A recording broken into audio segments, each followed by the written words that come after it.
দুইটা আম নিলাম, এই দুইটা আম দিয়ে এই মিল্ক পুডিং বানাবো। দেখতে থাকুন, সঙ্গে থাকুন। আসসালামু আলাইকুম। কেমন আছেন সবাই? আশা করি ভালো। সঙ্গে থাকুন, কথা বাড়িয়ে লাভ নাই। এখন আমি রেসিপিতে যাব। এভাবে ছেঁকে নিব, তারপরে আস্তে আস্তে কোনো কিছু থাকবে না, একদম স্মুথ ভাবে হয়ে যাবে আমের পিউরিটা।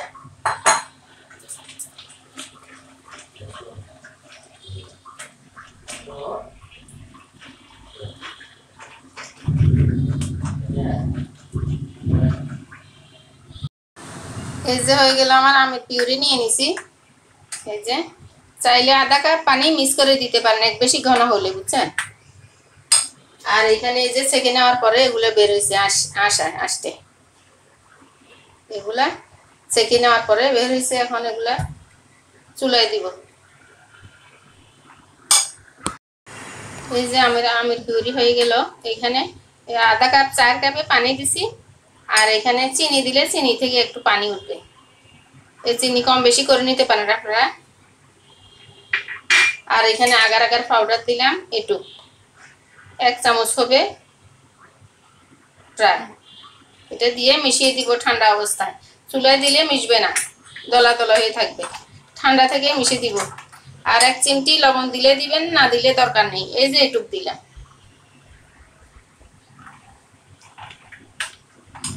টেস্টের জন্য একটু দিলাম।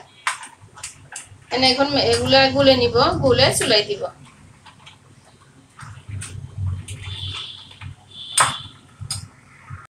এই যে আমার পিউরিটা ফুটে গেছে। চুলাই দেওয়ার পরে এখন ফুটে গেছে। আর একটু হলেই নামিয়ে নেব। লবণ দেওয়াতে টেস্টের কোনো কমতি হবে না।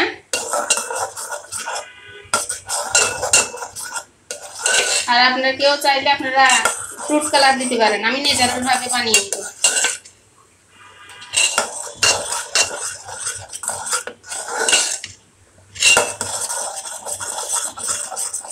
আসল রঙের 7 রং দুটোই থাকবে আমার।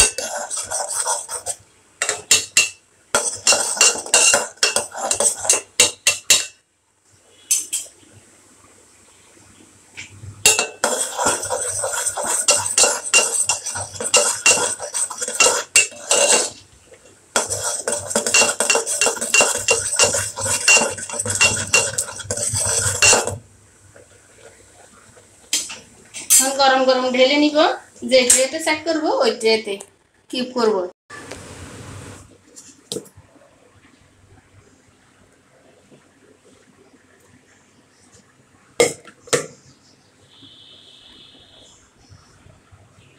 একটু ঠান্ডা করলে বসে যাবে, তাই গরম গরম ঢালতে হবে। পাতলা পাতলা করে কিউব করে দেব, আগে ঠান্ডা হোক। 10 মিনিট পরে ঠান্ডা হয়ে যাবে।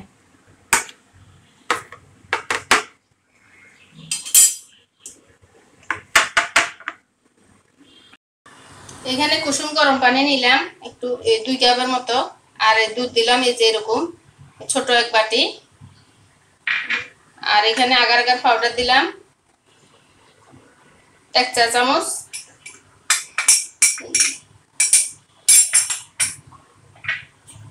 আর চিনি দিলাম স্বাদ মতো, আপনারা কম বেশি করে নিতে পারেন মিষ্টি।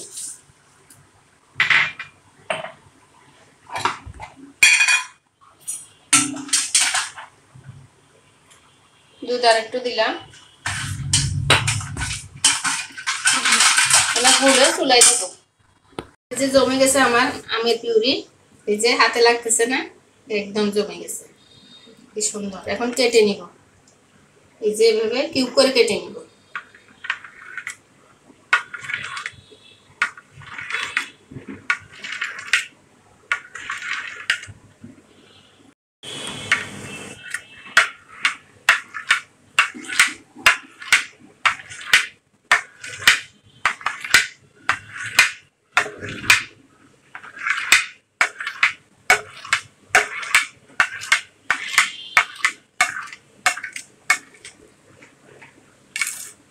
এই যে সব কিউব হয়ে গেছে।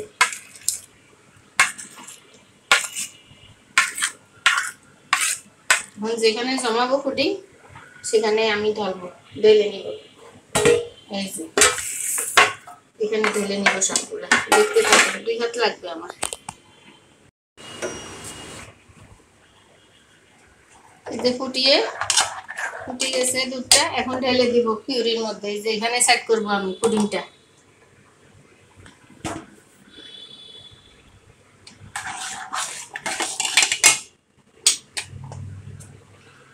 গরম গরম ঢেলে নিব, ঠান্ডা হলে কিন্তু বসবে না।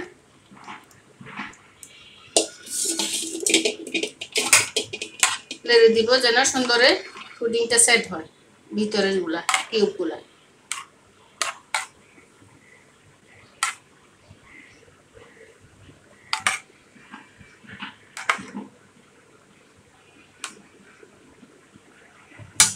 ঠান্ডা হোক, 10 মিনিট পরে ফ্রিজে রাখবো, আধা ঘন্টা, তারপরে আধা ঘন্টা বা 10-20 মিনিট রাখতে পারেন, রেখে তারপরে দেখাচ্ছি। এই যে হয়ে গেল আমার ম্যাঙ্গো মিল্ক পুডিং, জমে গেছে একদম, যে হাতে লাগছে না। ফ্রিজে ঠান্ডা করে নিছি।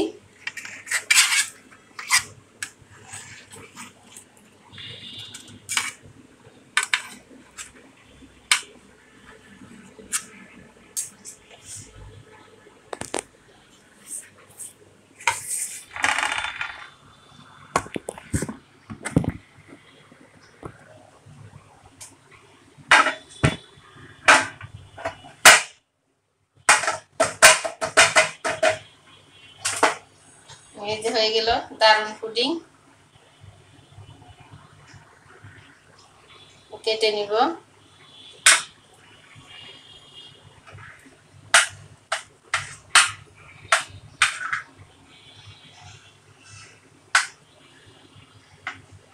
এই যে ভিতরে দারুন হয়েছে,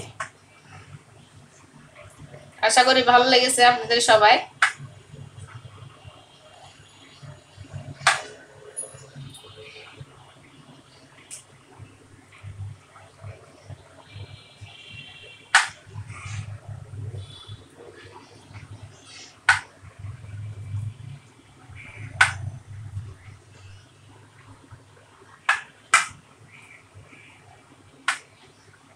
ভিডিওটি যেখান থেকে দেখছেন সবাই প্লিজ লাইক কমেন্ট শেয়ার করবেন, সাবস্ক্রাইব করে পাশে থাকবেন সবাই। দারুণ হয়েছে এই ডেজার্টটা, না বানালে বুঝবেন না এত মজা, এত সুন্দর,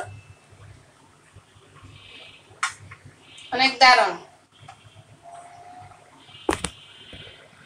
আশা করি ভালো লেগেছে সবাই।